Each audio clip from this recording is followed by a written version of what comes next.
Action. Action. Okay, so I'm actually surprised I don't know about half of y'all. So my name is Aimee Lieby. I don't have any sort of credentials. I don't have any degree or anything behind my name that says I'm a running expert, but I have 7 years of running experience, and I have a whole lifetime of being a fat girl experience, self-proclaimed. Amy James asked me to talk today, and I said, well, what do you want me to talk about? Because I don't have any kind of expertise in anything. And she said, well, what are you passionate about? And I said, well, animals and inclusion. And animals, you probably don't want to know all about my hedgehog and my awesome cats and stuff, but I can talk about inclusion. Yeah, I have raccoons, but they don't actually belong to me. They're wildlife. And she said, talk about your experiences and your history and stuff like that. So I feel like I'm ignoring everybody if I don't turn over here. But so I just thought I'd tell you a little bit about my experience as a runner. I don't look like a conventional runner. I've never been a conventional runner, but it's something that I fell into and that I fell in love with, and I like to share it with everybody. So just show of hands, who in here does not run in any form? And I include walking in that, because walking is pretty awesome too. So good, everybody. So I'm amongst my people then. So just to tell you kind of about my history, and when I was little, I always dreaded the presidential physical fitness test. This is my first memories of running, is when they'd make you go out and do the mile or the 2 mile or whatever, and to me that was the most horrifying experience ever, because I wasn't built to run. I didn't know how to run. I couldn't run. It was miserable. It probably took me 20 minutes to do a mile, and as a little 8-year-old, you get picked on a lot for that kind of thing. But that's just the way it was. And growing up, I never had good role models. My parents didn't promote exercise. They didn't promote healthy eating. My parents got divorced when I was young. I didn't get out a lot. So I put on a lot of weight when I was very young and I was inactive. And that never really changed into adulthood. I can remember being in my teens and packing on weight and being able to keep up with my friends and everything and not thinking about it, but still having no interest in activity and what have you. But when I got to my early 20s, I lived in Tennessee with my husband. We had no family. It was just us, and I was very depressed. So all I did was sit around, bake, eat what I baked, go to work, and sit around some more. I didn't really have any activity level, and because of that, my condition really got out of hand. I gained up to 305 pounds. I did absolutely nothing, and that's just the way it was. I didn't even think twice about it. Well, one day my knees started hurting, and I complained to my supervisor at the time, and he said, your knees aren't hurting because of arthritis. Your knees are hurting because you weigh too much. You need to lose some weight. And you know, that was a really harsh thing to say. And at the time, I was taken aback. I was a little offended. But at the same time, that was a great eye-opening experience for me, because it really told me, you know, it's not just the status quo. I'm not going to be 305 pounds just because that's the way it has to be. So at that point, I started doing a little bit of exercise at a small gym at our apartment complex, you know, elliptical and what have you. And it felt good. And I struggled through 4 miles on the bicycle or 30 minutes on the elliptical or whatever. But really, my major turning point was actually an argument with my husband. So we got in a fight over something, because that's what you do when you're married, especially when you're newly married. And out of spite, I went down to the YMCA and got a membership, because I never could justify the expense before, but I said, you know, to heck with him, I'm going to go spend this money and get a membership. So I did, and I started going to the Y, and I started doing the elliptical, and you know, the more you do stuff like that, the easier it gets. And I got to a point where I said, the elliptical is too easy. Maybe I'll try something different. So I looked at the treadmills and said, why not? I got on the treadmill, and I did the little run setting. God knows I was probably on like 3.2 miles per hour or something, but I did a little run for one of the little stretches, and then I walked a lot, and then I did more. And I said, well, maybe this running thing isn't so bad, right? So that was my first really foray into running as an adult and running into serious.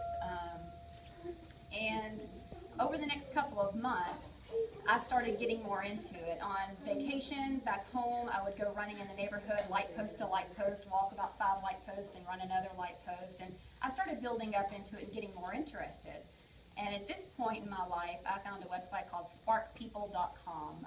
I'm not promoting Spark People. I'm not one of their promoters or anything, but it was a great free resource for me to start tracking my calories and tracking my exercise. And it had a lot of community boards, just like chat room kind of settings where you could go and get information and talk to other people in your situation and learn about their experiences. And one thing I learned from that was the program called Couch to 5K. So who's heard of Couch to 5K?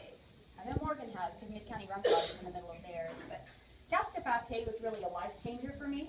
It was one of my major catalysts into running because it enabled me to look at running as bite-sized pieces. I could start with 30 seconds of running, which was totally manageable. It was a struggle, but it was manageable, and get to where I could run 3 miles. So I started this Couch to 5K program, and as proper motivation, I did what we all like to do and signed up for a race. And in March of 2007, I did my first race ever. It was the Cougar Crawl 5K. I have this framed because to me it's a really big moment of pride for me when I did my first race after spending a lifetime thinking I'm not a runner, I'll never run again, or never run at all. So that was my first 5K. And you know, I wasn't fast by any means. I think I finished around over 45 minutes or something, but I finished it. And to me that was such a big deal. I felt so good about that that I quickly got hooked to running and made that a commitment for something that I wanted to do. So kind of fast forward a little, we moved back to Texas a little bit later that year, and I started looking for 5Ks in the area, and there was nothing going on. And just tried to find ways to get involved, and there wasn't much out there. So now I'm really going to start getting into the inclusion piece of what I wanted to talk about. So 2008 was my first really serious year as a runner. I started going out to all of the summer run series for the Seagram Striders. I hope a lot of you did that this year. And what I found was there were maybe 75, 100 people at these events. I was probably dead last at every single one of them, and I was probably the biggest person at every single one of them. And you know, this was intimidating to me, but I've been doing 5Ks for a year, year and a half. So I kind of had the feeling already of, you know, I stand out in the middle of all these skinny athletic people, I don't care. But I understood that more people like me may be interested and may come out if they felt that they were included. So I didn't know what the answer was at that time, but I just kept doing it. And every year, it seemed like a couple more people were coming out, and we were getting more diversity, but not that much. And then something really great happened in 2010. We had the first Gusher half marathon 5K event. And I did the Gusher that year. That was my first half marathon. And to me, it just told exactly what this community needed. It needed an event for people to get excited about, for people to get involved in, and for them to see that they could go out and do these things. And Aimee could speak to how many people she had that first year. I don't even remember what it was, but it was hard. I did it, and it was such a great sense of accomplishment to me. And then it even fed on to that later that year when I started seeing more races come up. I started seeing more people come out. So I actually pulled some stats because I was interested in the numbers. I guess that comes from working with too many engineers. So, you know, we built up from that race, and every year I think you've seen more races come to this area and more people, more events and what have you. But really the big thing to me has been the inclusion piece. So I'll never forget, in January of 2011, I did a 5K, one of the first newer 5Ks in the area, called Feelin' Fit 5K in Vidor, Texas. And at the very end of the course was a lady walking with her boyfriend. Her lady, she was slow, she was walking it, she wasn't going to finish in any sort of record amount of time, but she was out there doing it. So I finished my run, I turned around and I went and walked in with her, and I got to know who she was, and found out more about her. So that was Lisa Bell, and I know a lot of people know that name. Lisa's one of our predominant walkers. And what Lisa taught me at that time was that it doesn't matter how fast you are, it doesn't matter if you're running or walking, it matters your heart, that you're out there and you're wanting to accomplish this and complete what you started. And you know, Lisa does an hour and 15 5K, but Lisa does it with pride every time.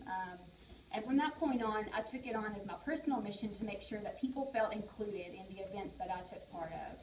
So I got more involved with Seagram Striders that summer, so summer of 2011, when we did our summer run series again. I made a point to ensure that our time clock stayed up for anybody who was out there. If you were walking and you were doing a 25-minute pace for your mile, we were going to have that clock up until you finished, so that you knew that you were welcome, you were included, and we cared about you. At different events, I made a point of sticking around or going back out to find people and walk them in and cheering for them because the inclusion was so important.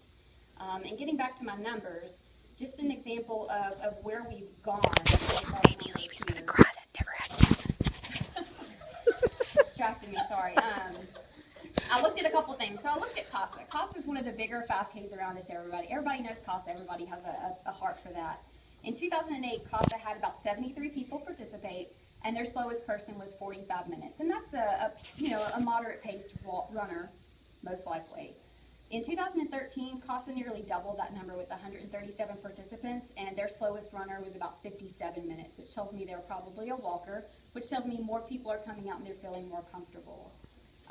Serum Striders has grown from 100 people at their events in 2008 up to 420 people at the same event in 2013. And if you go out there, you see that people are walking, they're running, they're doing both. They have their families out there. People are taking however long they need to complete the journey, but they're doing it, and they're doing it with a sense of pride. And I think seeing all of that is why it's so important that we practice inclusion, that we make people feel welcome, and that we also look at ourselves and realize that we don't have to be the fastest. We don't have to PR at every event we do. We don't have to beat the other people out there. As long as we're out there, that is the important thing. A couple more numbers that I thought were really phenomenal is 2009 is the first year that Serum Striders did a 5K in conjunction with their 10K. And that year, their 5K pulled about 276 people. In 2012, we pulled more than 980 people to our 5K event. So what that's telling me is that the more inclusive we are, the more welcoming we are to everybody, and getting people encouraged that they can come out and do whatever their event is, the more people are going to get involved with running and walking events. And that's greater for the community at large. So I have a lot of notes, and I'm definitely passing over a lot of the stuff I wanted to share with you, but I really wanted to get the inclusion piece out because it means so much to me as someone who started as a 45, 50-minute 5K. My PR is now 32. What? And, you know, I'm still not fast by any means, but I'm a lot faster than I was, and I'm doing my own thing, and I enjoy it. And just for some statistics, because I like to tell on myself, going from someone who thought they could never do anything, who couldn't run because I wasn't built for it, I've now done countless 5K, 10K, 5-mile races. I've done 8 half marathons, 3 duathlons, 1 triathlon, and 1 200-mile relay race. And so I just want people to keep in mind that you can do whatever it is that you want to do if you commit to it. You get the education you need and the knowledge you need to do it safely and properly. Just persistent, stay with it. Be inclusive, because the more people you bring in, the more friends you're going to make. I've made so many good friends through running activities, the different groups, the Strutters, the Serum Striders, the Exogen Road Runners on Sunday mornings, the bicycling groups. And the more people that you know, the more fun you're going to have, and the more events you're going to want to participate in, and the more you're going to push yourself to, you know, do your best and be challenged in every event. So I guess I'll wrap it up and not get too mushy on you. But if anybody has any questions or would like to talk about anything, I'd be happy to do that. So thank you.